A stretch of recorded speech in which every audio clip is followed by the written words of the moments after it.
From across the nation and around the world, for Pacifica Headlines, I'm Jesse Lent. سید ما مولای ما دعا کن برای ما.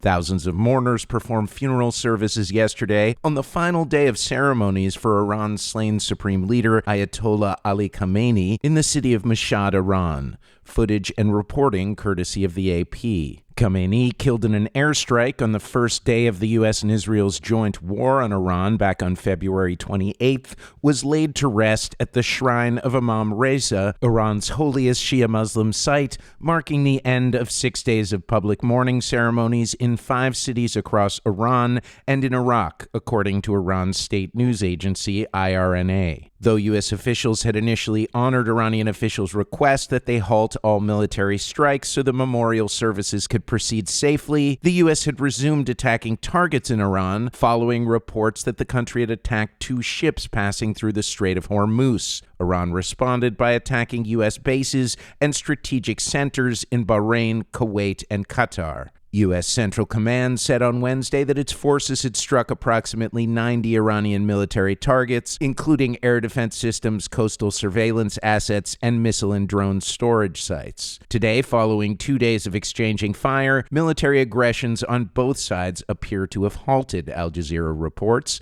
An unnamed U.S. official reportedly told the news outlet that Washington remains committed to negotiations with Tehran and that technical talks will continue. But the rhetoric remains heated. Commander-in-Chief of Iran's Islamic Revolutionary Guard Corps, Brigadier General Ahmad Vahidi, has pledged vengeance against the U.S. and Israel for Khamenei's death, calling for a, quote, full realization of justice and a fitting response to the criminals, especially the child-killing American army, in what was presumably a reference to the Shajara Tayyiba Elementary School in Manab, Iran, reportedly bombed in a U.S. strike on the first day of the war. The attack killed 150 civilians at the school, including 120 children, according to a report from the UN. The U.S. government has yet to claim responsibility for the attack. Earlier this week, CNN reported that senior U.S. military commanders bypassed warnings in critical databases that intelligence about potential targets in Iran, including the school in Manab, was severely out of date and still approved the strikes, according to 3 unnamed sources familiar with the decision-making process. Israeli attacks across southern Lebanon intensified overnight, according to Al Jazeera, with continued air raids, gunfire, and demolitions, despite a U.S.-brokered ceasefire between Israel and Lebanon. Israeli soldiers reportedly set fire to several homes in Kantara and fired live ammunition in residential neighborhoods in the Bint Jabil district of Brashit, damaging several homes.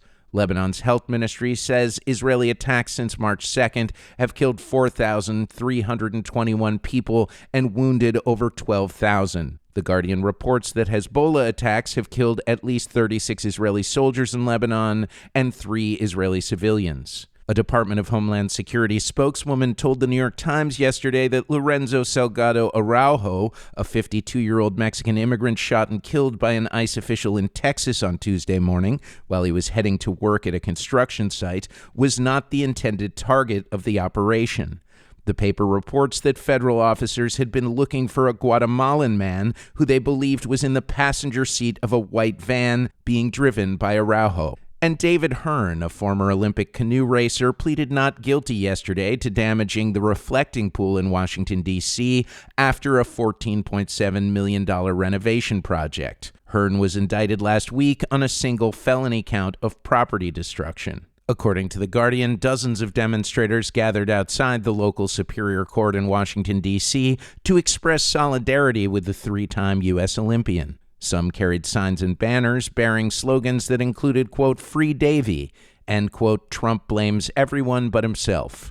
According to Hearn's lawyer, Norm Eisen, this fight should matter to all Americans. Footage courtesy of Reuters. If Mr. Hearn can be charged with a felony for touching the reflecting pool, every American is at risk. That's right. And every American should be alarmed about this prosecution. Those are the latest Pacifica headlines. For the Pacifica Network, I'm Jesse Lent.